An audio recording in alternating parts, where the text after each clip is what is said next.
3 تا از نکته‌ای که باید راجع به پرس پا بدونی تا هیچ وقت آسیب نبینی. بیا تا بهت بگم.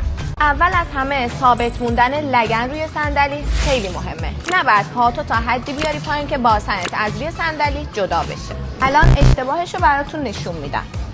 کامل باسن از روی صندلی جدا میشه. حالا اجرای درستش. 1. دومین نکته که خیلی مهمه قفل نکردن زانوهاته. وقتی پاهاتو باز میکنی پا یک کوچولو باید خم باشه تا فشار از روی مفاصل برداشته بشه. اشتباهش رو براتون اجرا میکنم. کامل زانوهامو صاف میکنم. حالا درستش.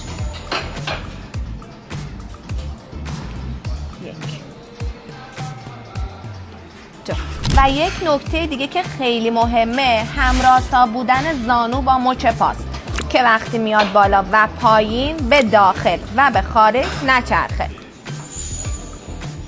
اشتباهش رو نشون میدم.